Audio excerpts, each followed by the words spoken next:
What happens when a harmless prank goes terribly wrong? What if it ends up turning your whole family against you? It was supposed to be just a simple joke. A little harmless fun to lighten the mood. After all, what harm could come from swapping a glass of wine at dinner? It wasn't like I was doing anything malicious, just a funny prank, a harmless switcheroo. But little did I know, this one tiny act would spiral into a nightmare, unraveling everything I had worked so hard to build. The day had started off like any other. My husband, David, and I were preparing for a family dinner at our house. We had invited his parents over, a regular occurrence since we moved into our new home. David's mother, Linda, was a very opinionated woman, strong-willed, proud, and stubborn. She was also the kind of person who never really warmed up to me. I could tell she didn't approve of me from the moment I met her. Perhaps it was because I wasn't the perfect daughter-in-law she had imagined for her son. Or maybe she just had a tough time letting go of her little boy. But despite her cool demeanor, I always tried to be kind. I cooked her favorite meals, complimented her on her latest gardening project, and even complimented her taste in decor. I bent over backward, trying to make sure she felt comfortable in our home. But no matter how hard I tried, there was this wall between us. I wanted to break it down, to show her that I was just like any other daughter-in-law trying to make a place in her son's life. Tonight, though? Tonight, I had something planned. Something lighthearted. Something that would hopefully make her laugh and take the edge off our awkward interactions. A prank. We were sitting down to dinner, just the four of us. David, his parents, and me. The table was set beautifully, with elegant glasses of wine, candles flickering softly, and a delicious spread of roast chicken, mashed potatoes, and green beans. Everyone was chatting, but there was a palpable tension in the air like always when Linda was around. She was sitting across from me, looking at me like she was trying to figure out my every move. It wasn't that she was overtly rude. No, Linda had this way of making everything feel like a subtle critique. It was exhausting, honestly. I had gotten used to it by now, but there were moments, like tonight, where I just wanted to crack a joke and break the ice. That's when the idea hit me. David's father, Alan, had a pretty easygoing sense of humor, and Linda, well, she was always so serious. So I figured, why not make a little joke at her expense? I wasn't planning on anything too outrageous, just a harmless switch of glasses, that's all. I would swap Alan's glass of wine with Linda's. The only difference? Alan's wine had a little bit of something special in it. A few drops of, let's say, a very bitter liqueur. Nothing that would harm anyone, of course, just enough to make them question their taste buds for a second. I didn't think she'd notice. And when she did, it would be hilarious. David was always up for a little mischief, and I knew he'd laugh at the joke. I just hoped Linda would laugh too. I didn't expect her to actually find it funny, but maybe, just maybe, she would lighten up a bit. After all, I'd been trying for years to win her approval. If I could make her laugh, surely I could break through the wall she had built around me. So, as dinner continued and the conversation flowed, I took my chance. I subtly swapped Alan's glass with Linda's, making sure everything was just right.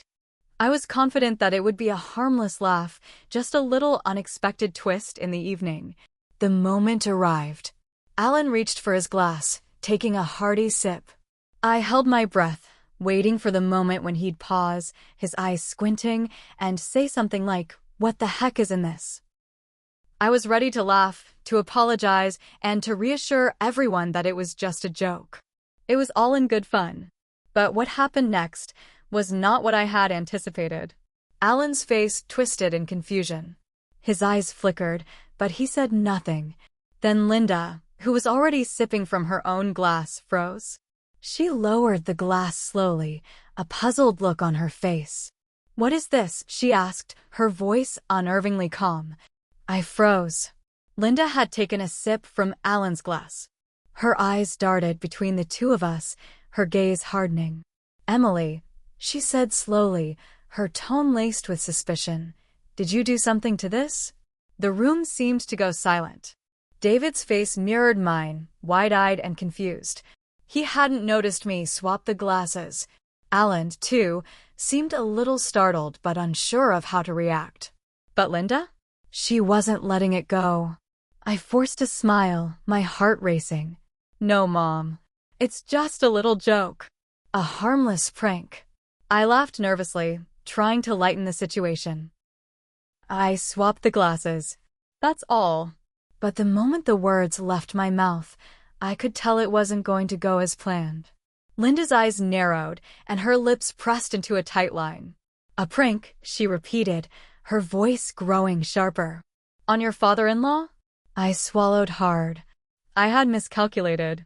The joke, which I had thought would be a simple laugh, had clearly upset her.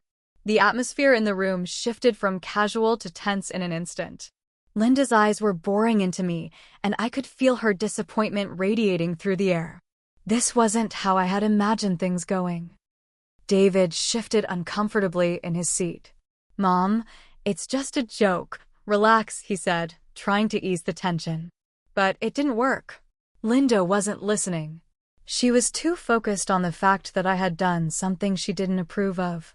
Her glare didn't soften. You think this is funny? She asked, her voice colder now. Is this how you show respect for our family? By playing pranks on your father-in-law. My stomach twisted. What was supposed to be a funny moment had spiraled into something much worse. I tried to apologize, to explain myself, but the damage had been done. I could see it in Linda's eyes. This wasn't just a matter of a bad prank. To her, it was an unforgivable disrespect. David looked at me with a mix of confusion and concern. He didn't know what to do. Alan, meanwhile, had stopped eating and was watching the exchange quietly, unsure whether to intervene or just stay out of it. The evening went downhill from there. I had failed, and worse, I had disappointed not just Linda, but David as well. What was supposed to be a harmless joke had turned into a nightmare, and now I didn't know how to fix it. I sat in the silence of the dining room, feeling the weight of my mistake. This was not the way I had envisioned the evening. What was supposed to break the ice had only made things worse. And as the night dragged on, I couldn't help but wonder if I had done irreparable damage to my relationship with my mother-in-law. Hit subscribe and leave a comment with where you're watching from. This story might just spark a new beginning. What's one thing that always pushes you forward, even when things get tough? Before I get ahead of myself and recount the rest of this disaster, I guess I should introduce myself properly. My name's Emily, and if you're wondering, yes, I'm that woman who thought a silly little prank would bring a laugh at dinner and end up ruining everything. But before I became the villain of my own family drama, I was just a regular woman, trying to navigate the maze of marriage and in-laws. David, my husband, is the love of my life. We met through mutual friends at a gathering a few years ago. I'd just come out of a bad relationship, and honestly, I wasn't looking for anything serious. But David was different. He was funny, kind, and had this way of making everything seem lighthearted. He made me laugh in a way no one ever had before, and it wasn't long before we started dating seriously. David's family was, well, let's just say it was a little more complicated. David's parents had been married for over 30 years. Alan, my father-in-law, was the quiet, easygoing type. He could always be counted on for a chuckle or a good dad joke. But Linda, his wife, was a different story. She was smart, driven, and a little too proud of her traditional values. There was always something about her that made me feel like I was walking on eggshells. She never directly told me anything, but I could feel the disapproval radiating from her, especially in the early years of our marriage. It wasn't that I didn't try. Trust me, I did. I made dinner for them every chance I got. I would send Linda little notes, compliment her outfits, and always ask about her gardening projects. She would respond, but her tone was never warm, and I could never shake the feeling that I was just an okay addition to the family at best. David would always reassure me that it was just her way, that she wasn't being deliberately cold. But deep down, I knew it wasn't just that. It was more than that. There was an invisible barrier that had been erected between us, and no matter how much I tried to reach across it, Linda kept pushing me away. I couldn't figure it out. David's sister, Carla, was a successful lawyer and had always gotten along well with their mother. Maybe it was that Linda saw me as just another girl who was taking her son away from her. I tried to convince myself that it didn't matter. I loved David, and he loved me. That was all that mattered, right? But here's the thing, I was wrong. It did matter. At least, it mattered more than I'd realized. The first few years of marriage were filled with awkward family dinners, where I'd laugh along to Alan's jokes while Linda sat silently, eyes watching me like I was some kind of subject in a psychology experiment. She would ask me questions about my job, my upbringing, or how I felt about having children. But no matter how hard I tried to make her like me, I always felt like I was falling short of her expectations. And it was that frustration, the feeling that I could never quite measure up, that finally led to my idea for the prank. Looking back, I can see it now. I wanted to make Linda laugh, but I also wanted to get her attention. I wanted her to see me as something more than just David's wife. I wanted her to realize I wasn't just here to fill the role of daughter-in-law, but that I had my own personality, my own sense of humor. I thought I could break the ice by making her laugh, by showing her that I wasn't someone to be feared or judged. But what I didn't realize was that I was playing a dangerous game. I thought the prank would be the perfect way to do that. It wasn't just about getting a laugh from Alan, it was about shifting the power dynamic. I wanted to show Linda that I could take charge of the situation, that I could make things lighthearted and fun.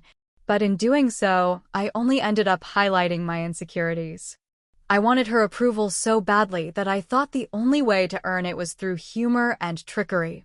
And here's where things really started to go wrong. I should have known better than to underestimate how deeply family dynamics run. What might seem like a harmless joke to one person can be a massive blow to someone else, especially if they've spent their whole life trying to control everything. Linda was no different. She had been the dominant force in their family for so long, and to her, my prank wasn't just a joke, it was a challenge to her authority. It was me trying to win at something she thought should have been beneath me. She wasn't a person who appreciated humor at my expense. She didn't find jokes funny. She found them manipulative. I don't think I even understood what I was dealing with at the time. My mind was so caught up in how to make the evening fun, how to lighten the mood, that I failed to understand the deeper rift between us. That rift wasn't going to disappear with a silly prank. It would take years, perhaps a lifetime, to bridge. The moment Linda's suspicion grew, I realized how much I had underestimated her. This wasn't just a woman with a poker face. This was a woman who had seen it all, a woman whose sharp instincts were always working in the background, analyzing every move. She saw my prank as an attack, a sign of disrespect. I could see it in the way she clenched her jaw, in the way her eyes narrowed. I remember David's face as he glanced at me, confused and concerned. He had no idea what was happening, and I could see he was starting to feel the strain between his mother and me. And it hurt because, honestly, I was doing this for us, to bring us closer, not to push us apart. I felt like I was caught between two worlds. On one hand, I had David, who didn't fully understand the tension between me and his mother, and on the other, there was Linda, who was now, more than ever, certain that I was not the daughter-in-law she wanted for her son. In that moment, as I sat there in the midst of the silence, I knew I had done something I couldn't take back. No amount of explaining or apologies would undo the damage I had done. The family dinner, which was supposed to be a warm, cozy evening of laughter and conversation, had transformed into an emotional battlefield, with me standing in the middle, completely caught off guard by the storm I had unleashed. It didn't take long for the tension in the room to shift from palpable to suffocating. The laughter that had once filled the dining room now seemed like a distant memory, and I could practically hear the weight of every second as we all sat there in an awkward silence. What had started as a simple dinner with family had quickly escalated into an emotionally charged standoff, and I felt like I was in the center of it all. Linda's eyes never left me.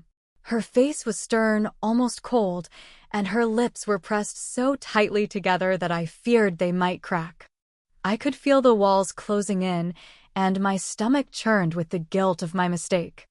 I had tried so hard to be accepted, to break down the barriers between us, and here I was, making everything worse. Emily, Linda's voice broke through the silence, low but sharp. I can't believe you would do something like this. I opened my mouth to explain, to apologize, but the words wouldn't come. What could I possibly say? How could I explain that it was just a harmless joke, a light-hearted prank meant to break the tension? She didn't see it that way. To her, I had crossed a line. I could see it in the way she was looking at me. There was no humor in her eyes, no understanding. It was all disapproval, a feeling of betrayal that I had never expected from her. David shifted in his seat next to me, clearly uncomfortable with the turn of events. He hadn't seen it coming either. "Mom," he said cautiously, trying to lighten the mood. "It's just a joke. Emily didn't mean any harm. Right, Em?" I could feel his eyes on me, searching for reassurance, but all I could do was nod weakly. His words hung in the air, but they didn't seem to have the desired effect on Linda. In fact, if anything, it only seemed to intensify the storm brewing in her mind. Linda didn't respond immediately. She just stared at her wine glass, turning it slowly in her hand. I knew she was weighing her words carefully, deciding how to address what had just happened. "You think it's funny to disrespect your father-in-law?" she finally said, her voice laced with venom. "You think this is the way to get along with me or anyone else in this family?" I winced at the harshness in her tone, feeling the sting of her words deep in my chest. I had never intended for it to be disrespectful, not in a million years. But I realized then that my intentions didn't matter. It was the way my actions had been interpreted that truly counted, and in Linda's eyes, I had overstepped. Alan, who had been strangely quiet up until now, finally spoke up. His voice was hesitant, but I could tell he wasn't entirely upset. "Linda, maybe it was just a misunderstanding," he said, looking at me with a softer expression. I don't think she meant anything by it. But Linda was having none of it. She shot him a glare that silenced him immediately, her shoulders stiffening. "You always take her side, Alan," she snapped. "It's always just a joke with her. But this isn't about a joke. It's about respect. And if she can't respect our family, then what does that say about her?" My heart sank. She was right. I had failed to respect the dynamics of their family. I had underestimated how much they valued their traditions, their routines, and their boundaries. The idea of family wasn't just about love or fun, it was about structure, control, and respect. And in Linda's eyes, I had broken all three with my careless prank. David looked between his parents and me, clearly torn. He loved me, but he also understood the weight of his mother's words. He didn't want to side with either of us. He wanted the conflict to end, but it wasn't going to resolve itself that easily. "Mom," David said softly, trying to bridge the divide, "we'll talk about this later, okay? This isn't the time." Linda didn't even acknowledge him. Instead, she turned her attention to her glass, staring at it for a long moment before setting it down with deliberate slowness. "I think I'll be leaving," she said flatly. "It's clear that Emily doesn't care about family, and it's too much for me to handle right now." I could feel my chest tightening as she stood up from the table, her movements precise and stiff. She was done. The dinner, the night, the possibility of any future peace, it was all shattered in that single moment.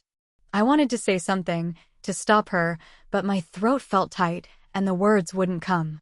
I watched as Linda walked to the door, her head held high, her back rigid with pride. Alan hesitated, his eyes flickering from Linda to me, and then he followed her. The door closed behind them with a quiet click, and the silence that filled the room afterward was deafening. David and I were left alone at the table, and I could feel the weight of the entire evening pressing down on me. I hadn't just offended Linda. I had upset David. I could see it in his eyes, the disappointment, the frustration. "I'm sorry, David," I whispered, feeling the tears well up in my eyes. "I didn't mean for this to happen. I thought it would be funny. I thought it would help." David didn't say anything at first. He just sat there, his hand resting on the table, his head lowered. After a long pause, he finally spoke. "I know you didn't mean any harm, Emily, but sometimes you just can't make people laugh, especially when they don't want to." I nodded, wiping away the tears that had started to fall. It felt like I had just been hit by a ton of bricks. I had tried so hard to win Linda's approval, and now, with one mistake, I had pushed her further away. I had no idea how to fix it. I didn't know what I was supposed to do. My mind was spinning, and I could feel the weight of my mistake crushing me. This wasn't just a misunderstanding. It was a blow to my relationship with my mother-in-law, and potentially with David as well. I wasn't sure if there was any coming back from this. "I don't know how to fix this," I murmured, my voice breaking. "I just wanted her to like me." David sighed, his expression softening. "I know, but it's not about doing things to get her to like you. It's about understanding her, Emily. And you're right, this isn't just about one joke. It's about boundaries. It's about respect." I sat there, the weight of his words sinking in. Maybe David was right. Maybe the problem wasn't just the prank. It was that I had failed to truly understand the complexities of their family dynamic. I had overestimated my ability to break the ice and underestimated the depth of the walls that Linda had built around herself. I didn't know how to fix things, but I knew one thing for sure. I couldn't let this be the end. The days following that disastrous dinner felt like a whirlwind. Every time I tried to reach out to Linda, I was met with silence. I left her messages, texts, and even a handwritten note apologizing for my actions, but I never received a response. It was as if I had disappeared from her world entirely. The cold distance between us was suffocating, and it wasn't just Linda I was worried about anymore, it was David.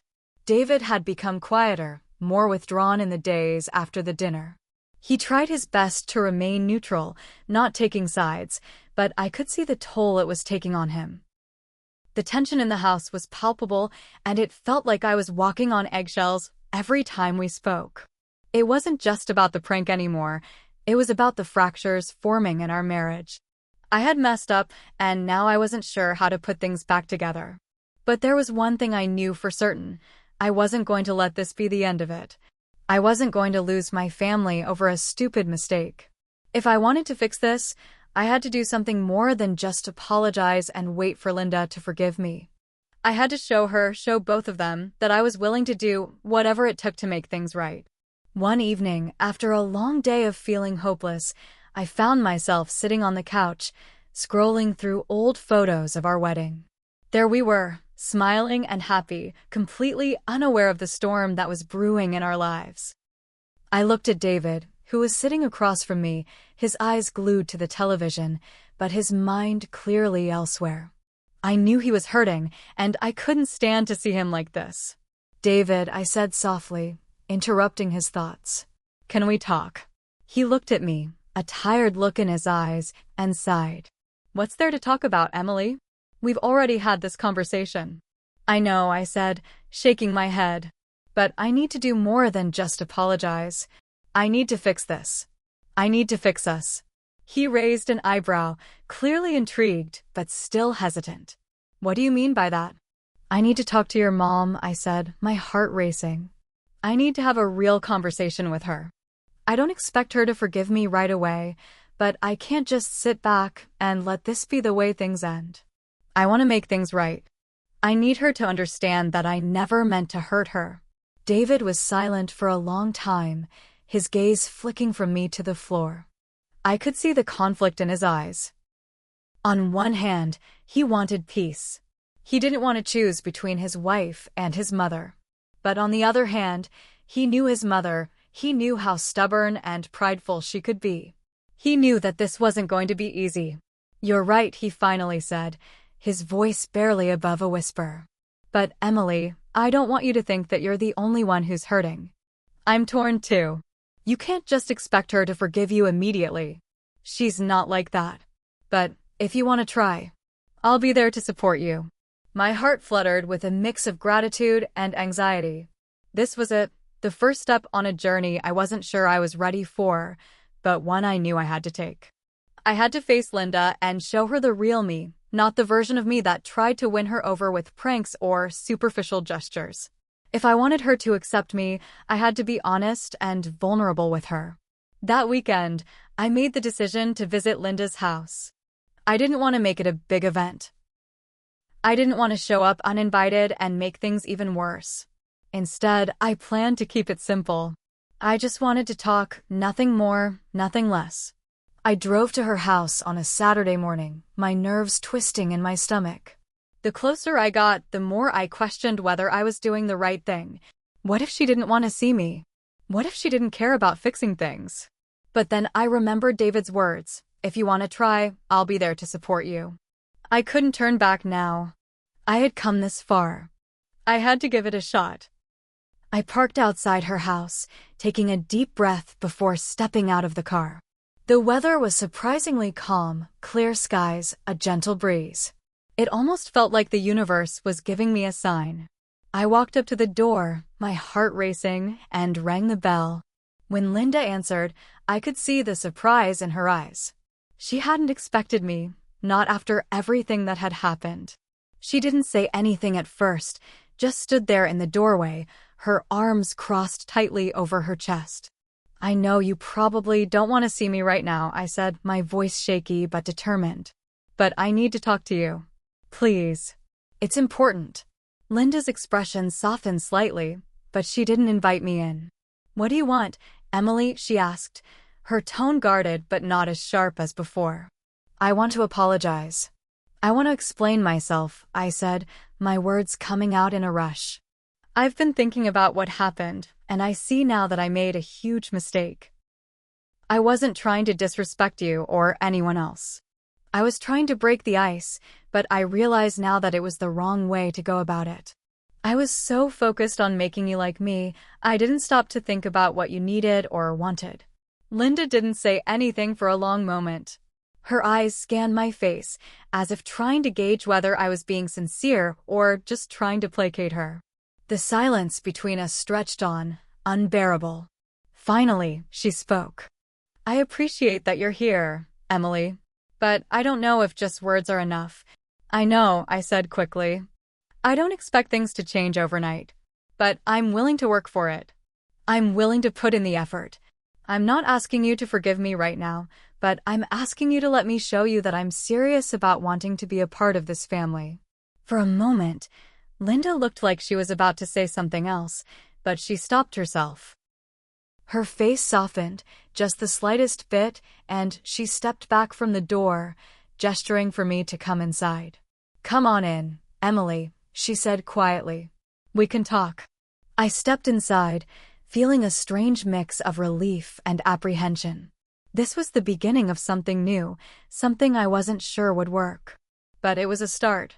And that was all I needed. Hit subscribe and leave a comment with where you're watching from. This story might just spark a new beginning. What's one thing that always pushes you forward, even when things get tough? As I stepped over the threshold of Linda's house, a wave of apprehension hit me like a freight train. The familiar smell of her house, a blend of lavender and wood polish, felt suffocating, yet oddly comforting. It was as though I had stepped into a world that was both mine and not mine. I had spent countless hours there, but in this moment, it felt foreign. Linda's silent acknowledgement of my presence felt like a thin veil separating us. I wasn't sure if we were on the verge of something better or if this was just an awkward pause before the inevitable fallout. She led me into the living room, and we both sat on opposite ends of the couch. The space between us felt like miles, yet the tension was so thick that I could practically feel it pressing against me. "I'm listening," Linda said, her voice quiet but firm.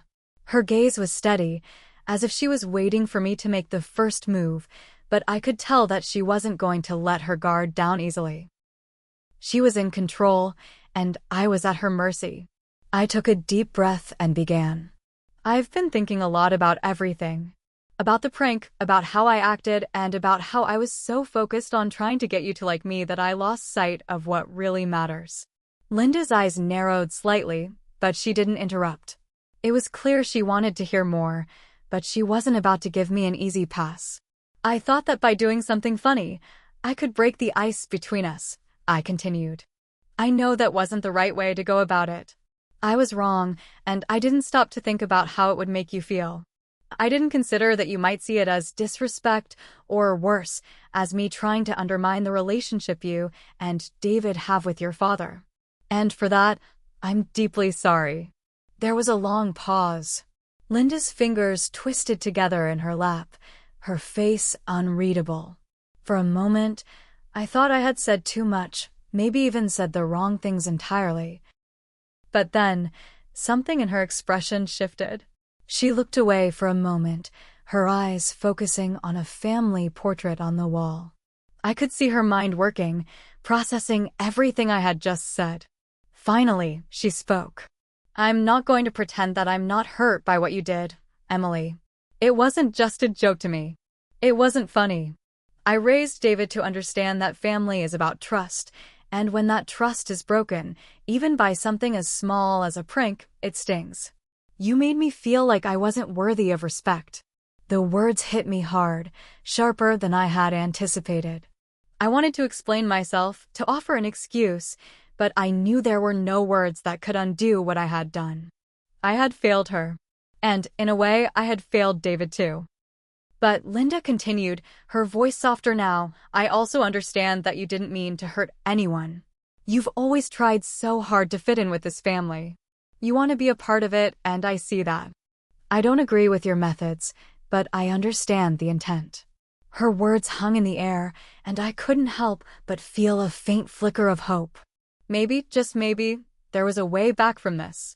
It wasn't going to be easy, but perhaps it was possible to rebuild what I had broken. I nodded slowly, the weight of her words sinking in. I never meant to make you feel unworthy of respect. That was the last thing on my mind. I just wanted to make things easier between us, but I see now that I went about it all wrong. There was another long pause, the silence heavy with unspoken emotions. I wanted to keep talking, to keep apologizing, but I could feel Linda's patience wearing thin. I knew she didn't want to dwell too long on the past. She wanted to move forward, just like I did. Finally, Linda sighed, her shoulders relaxing. I appreciate your apology, Emily, and I'm willing to move forward, but you have to understand something. I'm not going to just forget about this. Trust is not something that can be repaired overnight. I swallowed hard, my throat dry. I know, and I'm okay with that. I'll prove to you that I can be trusted. It won't happen again. I swear. Linda's gaze softened just a bit, though the hardness was still there. We'll see, won't we? There was something in her tone that felt like a test. She wasn't willing to let me off the hook just yet. And I didn't expect her to. This was a long road ahead, and I was only at the beginning. I understand, I said quietly. I'm not asking for your forgiveness today. I'm asking for the chance to show you that I can be the daughter-in-law you deserve. Linda nodded slowly, her gaze still locked on mine. For the first time since I walked in, I felt like there was a shift.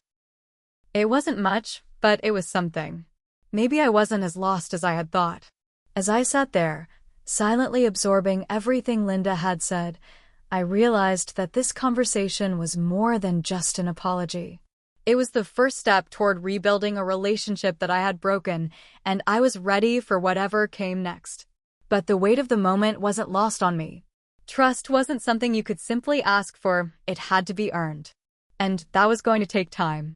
I'm going to leave now, Linda said suddenly, standing up and breaking the silence. I think we've said enough for today. But know this, Emily, you've made the first step. That counts for something. Don't waste it. With that, she turned and walked out of the room.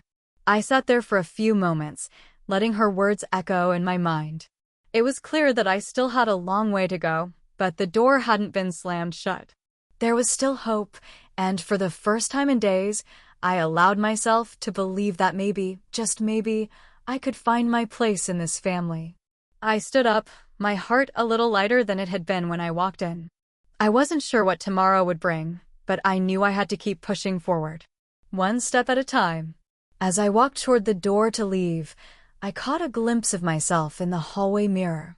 I didn't recognize the woman who stared back at me, a woman who had just faced the hardest conversation of her life, with the woman who had been her toughest critic. But there was something different in her eyes now. Something that wasn't there before. Strength. And a renewed sense of determination. The days after my conversation with Linda felt different. There was a noticeable shift in the air around me, a quiet calm that had replaced the tension that had clouded our household for so long. David was still reserved, but there was a glimmer of something else in his eyes. He was watching me more closely, waiting to see if I would follow through on my promises. The silence between us wasn't oppressive anymore, it was simply the quiet before the storm, or perhaps the calm that came after it. It wasn't easy. Each day felt like I was inching my way toward something, but I wasn't sure what. I had started to pick up the pieces of my pride, learning to swallow my frustration, my impatience. The need for immediate resolution was strong, but I had learned, through Linda's measured words and David's quiet demeanor, that nothing worth having could be rushed. I had decided to give Linda space. After our conversation, I knew that forcing anything on her would be a mistake. I had made enough rash decisions. Now it was time to show her that I had learned, to show her through my actions that I wasn't the same person who had made that thoughtless joke at the dinner table. It wasn't about the prank anymore. It was about proving my sincerity. The first sign of progress came when Linda texted me one evening. It was a simple message. David said you made his favorite dessert the other night. I hope it tasted as good as you remembered. It wasn't much, but to me, it was everything. It was a crack in the door, just enough to slip through. The gesture was a small one, but it held so much weight. Linda wasn't ready to embrace me completely, but she had acknowledged my effort. She had noticed. I replied immediately, my fingers trembling as I typed. It was a little too sweet, but I'll keep practicing. Her response came almost instantly. Don't worry, I'm sure it was perfect. It wasn't the warm embrace I had hoped for, but it was a step forward. We were talking again, even if it was through texts about desserts. The following weekend, David and I spent the afternoon together. It had been a while since we had truly connected, since we had shared an afternoon without the heavy weight of our tensions bearing down on us. I could feel the change in him too, though he was still cautious. As we sat on the porch with coffee, the soft hum of the neighborhood in the background, I decided to bring it up. David, I started, my voice soft but serious. What do you think about my talking to your mom again? I mean, after the dessert thing. He looked at me, the corner of his mouth twitching into a small smile. You're making progress, Emily. She's not exactly ready to let you in fully, but she's not pushing you away either. That's good. But do you think she'll ever really forgive me? Like, really forgive me? I asked, the question burning in my chest. David took a long pause, considering. It's not about forgetting the past, Emily. It's about how you move forward from it. She doesn't expect perfection, hell. None of us do. She just wants to see that you can learn from this, and that you're really committed to being part of the family. And I think she's seeing that. Slowly, I nodded, relief washing over me. I just feel like I'm in a race to make everything better, but it's like she's moving at a different pace. Everyone does, David said with a small laugh. That's just how it is. It's not all on you, though. She has her own stuff to work through, just like you. It'll take time. But you're not in this alone. You've got me. Hearing him say that brought a smile to my face. David wasn't just my husband. He was my partner in this journey. Even though things were strained, he was still here, still supporting me in ways I hadn't fully realized. I wasn't alone, and that was the biggest comfort I could ask for. The days after that felt lighter. Linda continued to send occasional messages, nothing too personal, but enough to let me know she wasn't completely shutting me out. I continued to work on myself, both for my own growth and to rebuild the relationships I had damaged. Each day was an exercise in patience and understanding. I learned to breathe through the uncomfortable moments, to let go of the pressure to fix everything instantly. A week later, Linda called me. I nearly dropped the phone in shock. It had been so long since I'd heard her voice without a cool distance between us. "Emily," she said, her voice steady but warm. "I've been thinking a lot about our conversation. And I wanted to say that I've noticed the effort you've been making. You've been patient, and you've given me space to think. That means a lot." I swallowed, trying to steady my breath. "I'm glad. I just wanted you to know that I'm here. I want to make things right. I know I can't fix everything overnight, but I'm trying. For David, for us." "I can see that," Linda said quietly. "And I appreciate it. We're not there yet, but we're getting closer. Just keep being you, Emily. That's all I ask." I could hardly believe what I was hearing. For the first time in what felt like forever, I wasn't fighting an uphill battle. There was peace in her words, a promise of things to come. Slowly, I was starting to rebuild the trust one had shattered. That night, as I lay next to David in bed, I felt a sense of calm I hadn't felt in weeks. We weren't at the finish line yet, but I could see it in the distance. The road had been long, and I had made countless mistakes along the way, but I had learned something important through it all. Reconciliation isn't a destination, it's a journey. A journey where the destination doesn't always look how you expect it, but the process of getting there is what shapes you. "I'm proud of you," David whispered as he wrapped his arms around me. "I'm proud of us," I whispered back, the weight of the day's events settling in. And, for the first time, I truly felt that we were moving forward, together. The weeks that followed felt almost surreal. The tension between Linda and me had eased considerably, but something in the air had shifted. It wasn't just the peace that seemed fragile, it was something more subtle. David and I had begun to have conversations about the future, about what our family might look like in the years to come. There was a newfound understanding between us, a deeper connection forged in the fires of conflict. But I wasn't naive enough to think that everything was solved. Not by a long shot. That Saturday afternoon, as David and I were sitting on the couch, scrolling through our phones, I got a text from Linda. It was brief. "Can you come over? I need to talk to you." My heart skipped a beat. It wasn't like Linda to ask for a conversation without a little more context. Her tone in the message felt urgent, and for a moment, I wondered if everything was about to fall apart again. My hands trembled slightly as I put my phone down. "What's wrong?" David asked, noticing my reaction. "It's Linda," I said, my voice thick with uncertainty. "She wants to talk." David furrowed his brow. "Talk about what?" "I don't know. She didn't say. But something feels off." David sat up straighter, concern etched on his face. "Do you want me to come with you?" I hesitated. The last time I had gone to her house to talk, I had faced some of the most challenging moments of my life. But there was something about the way she had texted me this time that made me feel like I needed to go alone. "No, I think I should go by myself. I'll be fine." David reached for my hand, squeezing it gently. "Just remember, Emily, no matter what happens, we're in this together. You've come so far, and I'm proud of you." I smiled, grateful for his unwavering support. "Thanks, David. I'll let you know what happens." I took a deep breath as I grabbed my jacket and headed out the door. The drive to Linda's house felt longer than usual, my mind racing with possibilities. What could she possibly want to talk about now? Had I made another mistake? Was there something I hadn't considered? When I pulled into her driveway, I noticed that the front porch light was on, a small sign of warmth and invitation. I rang the doorbell, and when Linda opened the door, she greeted me with a smile that was both welcoming and a little guarded. "Come in, Emily," she said, stepping aside. I walked in, my heart pounding, unsure of what was about to unfold. Linda led me into the living room and motioned for me to sit. She sat down across from me, her posture calm but with a hint of unease in her eyes. I could tell she had something important to say, but she was choosing her words carefully. "So, what's going on?" I asked, trying to keep my voice steady. Linda took a deep breath, her hands folded neatly in her lap. "I've been thinking a lot about the past few weeks, about our conversations, and about what you said the other day. And I've realized something."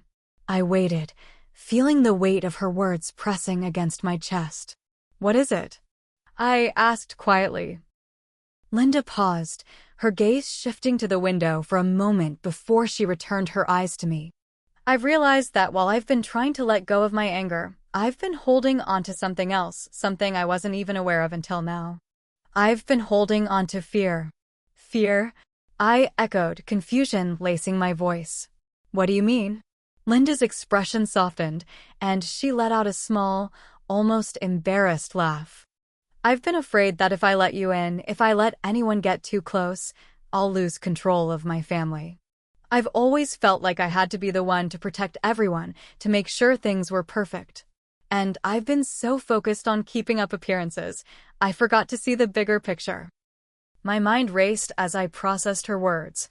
Was this some kind of breakthrough? Or was this just another obstacle I had to overcome? "I've always been afraid of change," Linda continued. "And with you marrying David, everything's been shifting. I thought I could hold everything together, but I can't. I'm afraid that if I let go of my control, everything will fall apart." I was stunned into silence. Linda's vulnerability was something I hadn't expected. I had spent so much time focused on my own mistakes, my own flaws, that I had never stopped to consider the weight of the role she had carried in our family. She had spent years holding everything together, keeping up a front of strength and composure. But now I was beginning to understand that it was all built on fear. "I get it now," I said softly, my voice full of empathy. "You've been afraid of losing control, of not being needed anymore. But I'm not trying to take your place, Linda. I'm not here to replace you or push you out. I want to be part of this family, not as someone who's trying to change things, but as someone who respects what you've built." Linda's eyes glistened as she looked at me, her walls cracking just a little more. "I've been so afraid of losing David to you that I forgot I'm not losing him. I'm just learning to share him. And that's a difficult thing for a mother to accept." I felt my heart swell with understanding. "I can't imagine how hard that must be," I said softly. "But I promise you, I'm not here to take him away from you. We're a team, Linda. And I want to find a way to make this work, together." There was a long pause before Linda spoke again, her voice barely above a whisper. "I'm not sure how to do this yet, Emily. But I want to try. For David, for you, for me. I want to find a way to move forward without fear holding me back." The words hung in the air, heavy with the weight of everything they meant. And in that moment, I realized that the journey toward rebuilding our relationship wasn't just about me learning to forgive myself. It was about Linda learning to let go of her fear. "I think that's all any of us can do," I said, my voice steady. "Try. And be patient with ourselves." Linda nodded, a small, grateful smile tugging at her lips. "Thank you, Emily. I don't know where this will go, but I'm willing to give it a chance." As I stood up to leave, I felt a sense of peace settle over me. It wasn't a perfect resolution, but it was progress. Linda and I still had a long way to go, but for the first time, I felt like we were on the same path, one built on mutual understanding, not fear. When I returned home, David was waiting for me. I didn't need to say anything at first. He could tell by the look on my face that something had shifted. "Are you okay?" he asked, his voice soft with concern. "I think we're going to be okay," I replied, my heart full of hope. The weeks following my conversation with Linda were some of the most transformative of my life. There was a lightness in the air, a sense of possibility that hadn't existed before. Linda had started reaching out more frequently, asking about my day or giving me small pieces of advice about cooking or family matters. It wasn't the easy, effortless relationship I had once imagined with her, but it was real. We were finding our way, one awkward conversation at a time. David had noticed the change in her too. It wasn't as dramatic as he might have hoped, but it was progress. A quiet peace had settled between us, and that made all the difference. It was as though we were walking on a path together, side by side, instead of pushing and pulling each other in different directions. The tension had given way to the kind of understanding that takes time and effort to nurture. As for me, I was finally learning to breathe. The guilt and shame that had weighed heavily on me when I made that prank had started to dissipate, replaced with a newfound sense of responsibility. I wasn't perfect, no one was, but I was doing the best I could, and that was enough. I had accepted that I couldn't change the past, but I could shape the future. And that was where my focus needed to be. That Saturday morning, David and I were enjoying a quiet breakfast together when he spoke up, his tone light but serious. "You know, Emily, I've been thinking." He took a sip of his coffee, a thoughtful look on his face. "Linda's been different lately. I think we're really starting to make some progress." I smiled at him, feeling my heart swell with gratitude. "I think so too. It's slow, but I'll take it. I'm just glad she's willing to try." David leaned back in his chair, his eyes filled with affection. "You know, I've been so proud of you, especially with everything that's happened. You've really stepped up, and I can see how much you've changed. I've never seen you more centered, I guess. More at peace." I felt my face flush, the compliment sinking deep into my heart. "Thanks, David. I couldn't have done it without your support. I know it hasn't been easy for either of us, but I think we're finally starting to figure things out." Just then, my phone buzzed on the table. I picked it up and saw a text message from Linda. It was simple. "Can we meet up this afternoon? I need your help with something." I looked at David, my eyes widening with surprise. She wants to meet. And she says she needs my help. David raised an eyebrow. "That's new. What's going on?" I shrugged, trying to hide my excitement and nerves. "I don't know, but it feels like a good sign." "Go for it," David said with a smile. "You've worked hard to get here. Just be yourself." I grabbed my coat, kissed David on the cheek, and headed out the door. The drive to Linda's house felt like a blur, my mind swirling with possibilities. What could she possibly need help with? Had something gone wrong? Or was this just another small step in the process of rebuilding our relationship? When I arrived, Linda greeted me at the door, her face warm with a mixture of anticipation and nervousness. It wasn't like her to be so open about her emotions, and it made me wonder what this conversation would hold. "Come in," she said softly, stepping aside. "I hope you're okay with this." "Of course, Linda," I replied, following her inside. "What's going on?" Linda led me to the kitchen, where there was a large basket of vegetables on the counter. She gestured toward it. "I've been thinking a lot about what we talked about the other day, about trying to let go of some of the control I've been holding on to. And I think I'm ready to take a step forward. I want to make dinner tonight. And I could use some help." I stared at her for a moment, surprised by the request. It wasn't just that she wanted me to help cook, it was the underlying meaning. She was letting me in. She was allowing me to be a part of something she'd always handled on her own. I smiled, my heart swelling. "I'd be happy to help, Linda. What are we making?" Her eyes softened, a hint of vulnerability in them. "Something simple, but special.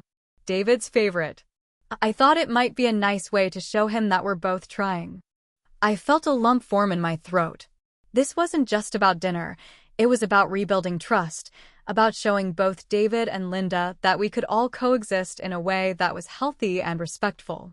I knew this dinner would be more than just food. It would be a symbol of all the hard work and growth we had been through. As we worked side by side in the kitchen, something strange happened. The awkwardness that once existed between us began to melt away. Linda and I moved around each other with ease, laughing over small mistakes and sharing tips on how to perfect the recipe. It was the kind of interaction I had always imagined having with her, but I never knew how to get there. Now it was happening. And it felt good. Real. As we sat down to dinner that evening, with David joining us at the table, I couldn't help but feel a sense of pride. It wasn't a perfect evening. There were still things unsaid, still scars to heal, but for the first time in a long while, we were eating together as a family. A real family, with all the love, imperfections, and understanding that came with it. "This is delicious," David said, looking at us both with a smile. "You two did great." Linda's smile was small, but it spoke volumes. We made it together. And I realized, in that moment, that this was the new beginning I had been hoping for. It wasn't about one big gesture or a single act of redemption. It was about the small, everyday moments. The conversations, the meals, the shared laughter, the quiet understanding. It was all part of the process of rebuilding, of finding common ground. As I looked around the table at David and Linda, I felt a wave of hope wash over me. The journey hadn't been easy, and there were still many hurdles to overcome. But for the first time, I felt like we were on the right track. We had found a way to move forward together. The weeks following that dinner felt like the calm before the storm. Linda and I had found a rhythm, small talks, shared meals, a few laughs. But beneath it all, there was a feeling of anticipation, like we were waiting for the next big hurdle to jump over. I had grown used to the constant tension that existed between us, and now that it was mostly gone, there was a quiet undercurrent of unease. It wasn't about whether we could get along anymore. It was about whether we could really trust each other fully. Then, one afternoon, as I was picking up some groceries, I got a call from Linda. Her voice was tight, a little shaky. "Emily," she began, her tone serious. "I need to talk to you. Can you come over today? It's urgent." My stomach dropped at the word urgent. Linda had never sounded like this before. I felt a pang of anxiety shoot through me. Had I messed up again? Had something happened with David? "I'll be there in 15 minutes, I said quickly, my voice tight with concern. When I arrived at Linda's house, I was immediately hit by the sense that something was wrong. The front door was wide open, and the lights inside seemed dimmer than usual. I knocked gently before stepping in, but Linda wasn't in the living room. "Linda?" I called out, my voice tinged with worry. I heard a soft rustle from the kitchen, and then Linda appeared, her face pale. There was a visible tension in her posture, as though she were holding something back. "Emily, I'm so glad you're here," she said, but her voice was strained. I stepped closer. "Linda, what's going on? You sound off." She inhaled deeply before leading me to the dining room table. There was something strange about the way she was acting, like she was trying to mask something big, something important. Linda paused, then looked down at her hands. "I didn't want to tell you this like this, but I think it's time you knew." I felt a surge of dread in my chest. My mind immediately went to the worst-case scenarios. Was David in trouble? Was she about to tell me that she wasn't happy with how things had been progressing between us? "I'm listening," I said quietly, trying to keep my voice steady. Linda hesitated for a long time, staring at the table as if searching for the right words. Finally, she spoke, her voice shaking. "It's David. He's been struggling with something I didn't know about. And I'm afraid it's affecting him in ways that I can't fix." My heart skipped a beat. "What do you mean? What's going on?" Linda's eyes flickered up to mine, and for the first time, I saw a rawness in her gaze, vulnerability, fear, and regret. "David has been keeping a secret from you, Emily. And I don't know how to say this, but I think you need to know. He's been dealing with depression." The words hit me like a cold wave, and for a moment, I couldn't breathe. David? Depression? The man I loved, the one who seemed so strong, so steady, was fighting something this serious and hadn't told me? I shook my head, disbelief clouding my mind. "But why didn't he tell me? Why didn't he come to me?" Linda's voice broke, her expression pained. "Because he didn't want to burden you. He didn't want to make you feel like he was weak, like he couldn't be the husband you needed. He's been hiding it for months, trying to push through it on his own. But I can see it now, the way he's been retreating into himself." I don't know how much longer he can keep pretending that everything's fine. My chest felt tight, my emotions swelling in a chaotic rush. 1,000 thoughts ran through my mind. How had I not noticed? Was I so consumed by my own insecurities and fears that I had failed to see what was right in front of me? David, my rock, the man I loved, had been struggling alone while I was wrapped up in my own drama. Where is he? I finally managed to ask, my voice trembling. He's upstairs, Linda said, her voice low. He's been avoiding everyone, but I think he needs you. I think he needs you now more than ever. I didn't waste another second. I rushed up the stairs, my heart pounding in my chest. When I reached the top, I hesitated for a moment, unsure of how to approach him. But as soon as I opened the door to our bedroom, I saw him sitting by the window, his back turned, staring out at the horizon. He didn't seem to notice me at first, and the weight of his silence hit me like a physical force. "David," I said softly, my voice barely above a whisper. He turned around slowly, his eyes dull and distant. When he saw me standing there, his face softened, but there was a deep sadness in his expression that made my heart ache. "Emily," he said, his voice hoarse. "I didn't want you to see me like this." I walked over to him, sitting down beside him on the bed. "David, you don't have to go through this alone. I'm here. You don't have to hide it from me." He sighed deeply, his head dropping into his hands.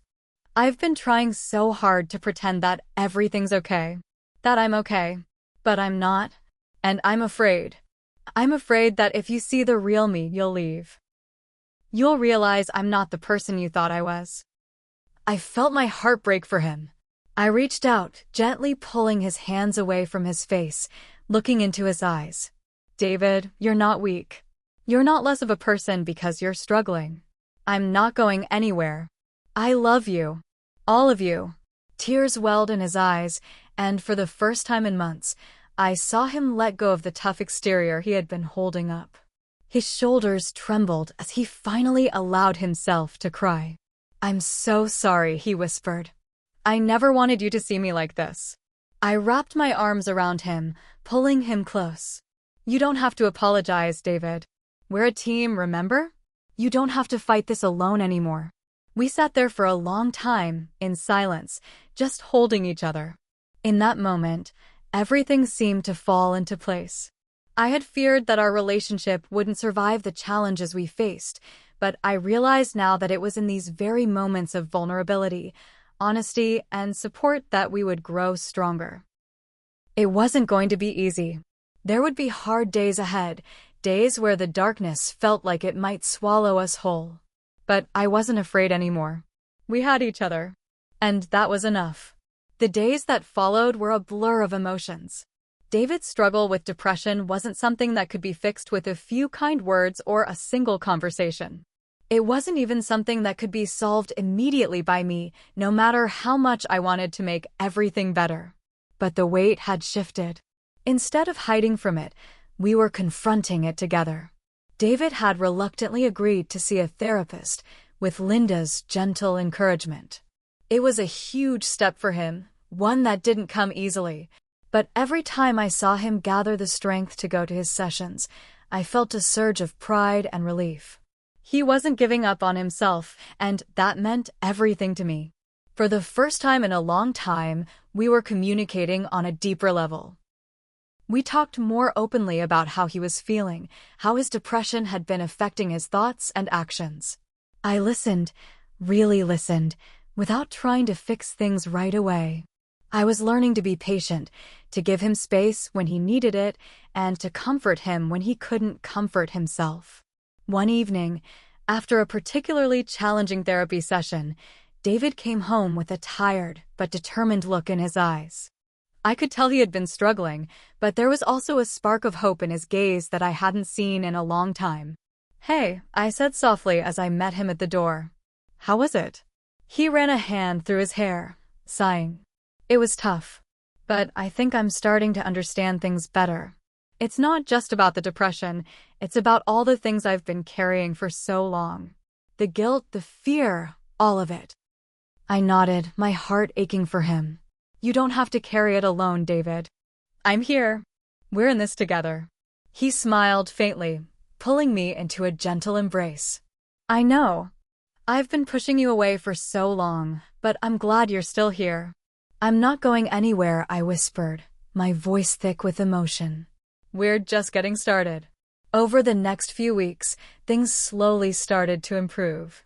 David's therapy sessions became a regular part of our routine, and he started taking small but significant steps toward recovery. It wasn't always linear. There were days when he would retreat into himself, when he would feel overwhelmed by the weight of it all. But I had learned to give him space when he needed it and to be there for him when he was ready to talk. We began to rediscover the small joys in life, watching movies together on quiet weekends, taking walks in the park, cooking dinner as a team.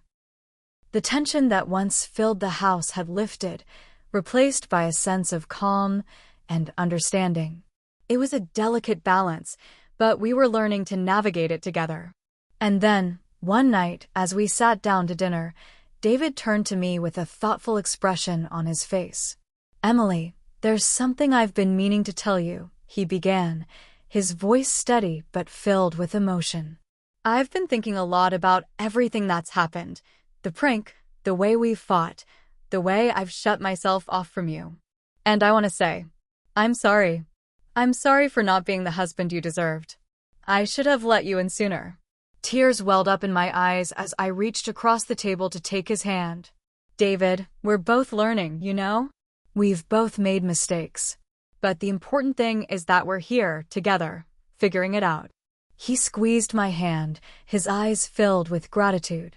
I know. And I want to make it right. I want to be the person you can rely on, the way you've always been there for me.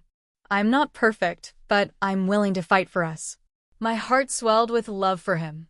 You already are, David. Just by being here, by being honest with me, you've already shown me more than I could have ever hoped for. That evening, after dinner, we sat together in the living room, the soft glow of the lamp casting a warm light around us. It was one of those rare moments where everything felt right. There were no grand gestures, no perfect solutions, but there was something far more important: peace. As I sat there next to David, his hand resting in mine, I realized that the journey we had been on, full of twists, turns, and painful moments, had led us to a place of true understanding. We had faced our fears, our insecurities, and the darkness that had threatened to consume us. But in doing so, we had also found something stronger, a love that was deeper, more resilient than before. And that was enough. It wasn't about the perfect relationship or the flawless partner. It was about the willingness to grow, to change, and to forgive. It was about standing by each other, even when the world felt like it was falling apart. And it was about understanding that we didn't have to be perfect to be happy, we just had to be real. As we sat there in silence, the weight of everything that had happened and everything that was yet to come seemed to fade away. We were no longer defined by the past or the mistakes we had made. We were simply two people, standing together in the present, ready to face whatever the future held. And I knew, with all my heart, that as long as we had each other, we could weather any storm. Hit subscribe and leave a comment with where you're watching from. This story might just spark a new beginning. What's one thing that always pushes you forward, even when things get tough?